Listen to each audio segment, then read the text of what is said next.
Kan gue udah pernah bilang, Arsenal itu masih belum berhadapan dengan tim terkuat di Eropa. Ya, jadi setelah Real Madrid, Arsenal ketemu PSG dan menurut saya ini membuktikan kalau omongan saya itu nggak sembarangan. Memang saya ada bias terhadap Arsenal, tapi saya nggak cuma sembarangan ngomong, asal ngomong Arsenal itu tim jelek atau apa, tapi memang ada buktinya. Arsenal itu bahkan sebelum cederanya Bukayo Saka, mainnya itu juga udah mandul. Serangannya mereka tuh udah predictable, udah gampang diprediksi lawan, pergerakannya juga udah kebaca. Jadi ada penurunan jauh dari Arsenal. Memang kebantu sih kembalinya dari Saka, tapi permainannya si Arteta ini semakin lama sih semakin gampang diprediksi. Dan nggak kebantu dengan absennya satu orang striker murni di Arsenal, dan ini juga pastinya menambahkan prioritas Arsenal buat menggait satu striker atau mungkin dua di summer depan. Tapi bisa kelihatan bedanya Arsenal dan PSG itu front line-nya, front trionya. Saka spektakuler, tapi di tengahnya siapa? Leandro Trossard yang mau coba jadi false nine tapi nggak cukup kuat. Hold up-nya masih kurang bagus. Dan kalau bisa dipilih, ini bukan keputusan taktiknya Arteta. Dia ditaruh di depan itu karena Merino yang seharusnya jadi striker itu harus jadi penggantinya Partey di midfield. Jadi bukan keinginan taktik, tapi itu untuk mengisi ruang aja gitu. Dan itu pertanda yang kurang bagus bagi Arsenal. Itu membuktikan memang Arsenal itu skuadnya lagi tipis banget musim ini. Terus di sayap kiri itu ada Martinelli yang kita tahu juga, kalau tadi saya bilang front line-nya Arsenal itu gampang diprediksi. Martinelli itu salah satu sebabnya, karena kita tahu dia itu mau ngapain. Dia mau mencoba untuk menggunakan kecepatannya. Jadi udah tahu lawannya itu udah ancang-ancang ngejagain Martinelli, dan semakin diprediksi Martinelli ya semakin gampang dibaca mau kemana arahnya, dan semakin ini terjadi semakin confidence-nya ngedrop. Jadi itulah kasusnya Arsenal yang berbeda jauh dengan serangannya PSG. Kita lihat serangannya PSG ini berisikan dengan bakat-bakat dunia yang bisa aja jadi Ballon d'Or di musim-musim ke depan.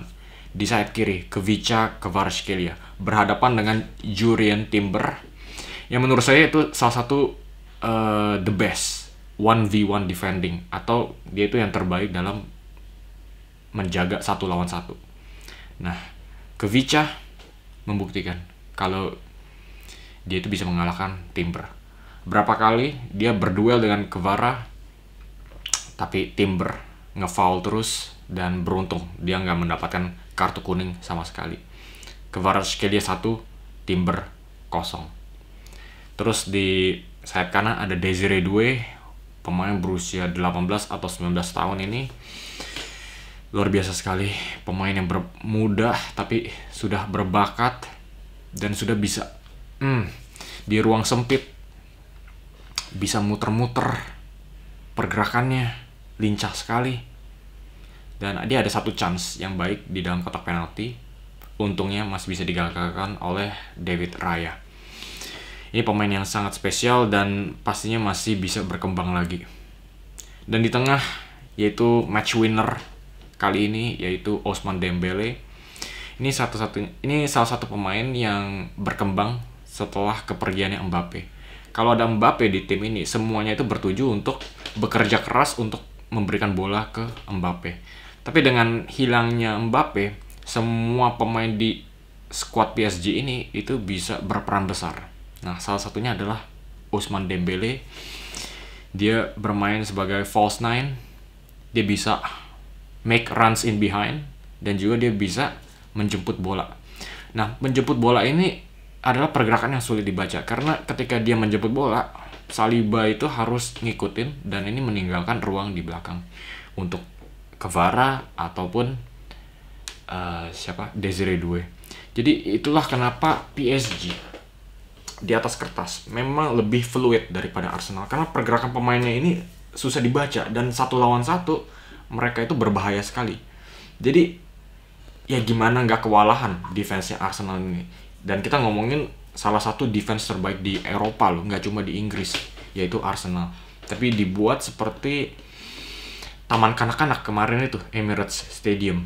Itulah kualitasnya PSG. Dan ya pastinya kita juga harus memuji Luis Enrique juga sih ya, untuk bisa mengembangkan ketiga pemain depan tersebut. Nah, yang menjadi match winner kali ini adalah Dembele. Awal mulanya itu Kvaratskhelia 2-1 lawan 1 dengan Timber, dan mungkin Timber ya memang ini berbahayanya Kvara itu mendorong Timber mundur dan dia nggak berani untuk langsung menghentikan lajunya karena bisa aja penalti, dia udah masuk ke dalam kotak penalti. Dan karena dia mundur ini ya artinya ada space buat Kubica buat ngoper ke Dembele dan finishingnya Dembele. Jadi itulah gunanya Dembele sebagai false nine. Dia itu bukan poacher di dalam kotak penalti, tapi dia itu bergerak kemana aja. Dia pintar dalam membaca ruang dan dia menemukannya itu agak sedikit keluar, menjauh dari gawangnya David Raya. Dan disitu dia mendapatkan ruang dan dia bisa menembak dengan volley-nya yang luar biasa karena dia menggunakan kaki kirinya.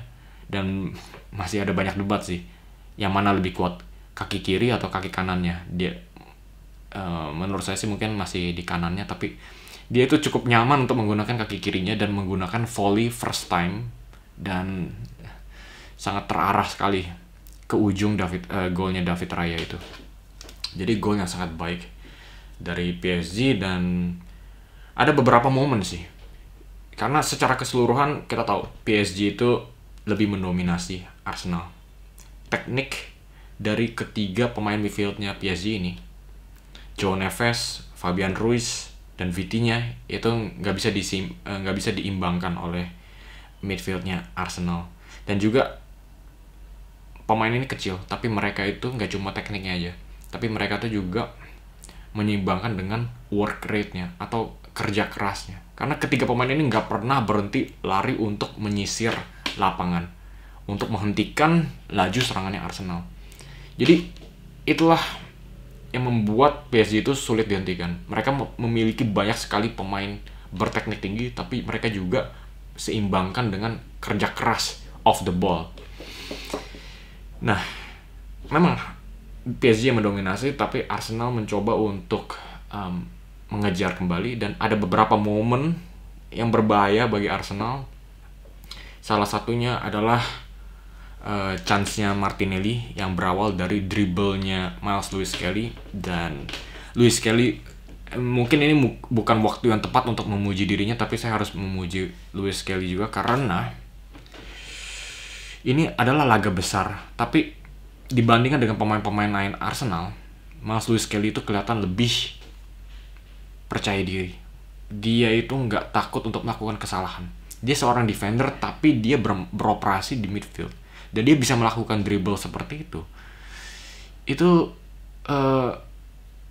pembuktian bahwa dirinya itu nggak takut dengan occasion ini. Dan nggak cuma dribble, dia bisa menemukan timing yang paling pas untuk melepas bola ke kakinya Martinelli. Sayangnya Martinelli harus digagalkan oleh Donnarumma. Menurut saya bukan dari salahnya Martinelli sih. Ini memang bagusnya Donnarumma di pertandingan kemarin itu. Dan ada chance lagi dari Leandro Trossard. Sekali lagi ada driving run dari Declan Rice di midfield, menembus midfieldnya PSG dan dia melepas bola terobosan ke kakinya Trossard. Sekali lagi, nggak ada waktu buat Trossard untuk menggunakan kaki kanannya untuk membuka badan dan tembak. Jadi dia memutuskan untuk menggunakan kaki kirinya Trossard. Dan dia sudah melakukan semuanya itu secara perfect dengan kaki kirinya. Tapi bola tembakannya pun juga sudah mengarah ke gawang. Tapi sayangnya di depannya itu sekali lagi adalah Gianluigi Donnarumma yang melakukan 2 penyelamatan gemilang. 2 penyelamatan gemilang ini senilai dengan 2 gol menurut saya. Karena siapa tahu kalau Arsenal yang mendapatkan gol balasan, momentum pastinya akan berubah karena mereka di home, dan bisa saja hasilnya tuh bisa jadi 2-1 atau mungkin 3-1. Karena momentum itu sangat berpengaruh besar. Mereka itu sangat rapuh begitu. Satu tim ngegolin, momentumnya itu bisa berbalik. Jadi perannya Donnarumma kemarin itu sungguh spektakuler untuk menghentikan tembakan-tembakan berbahayanya Arsenal itu.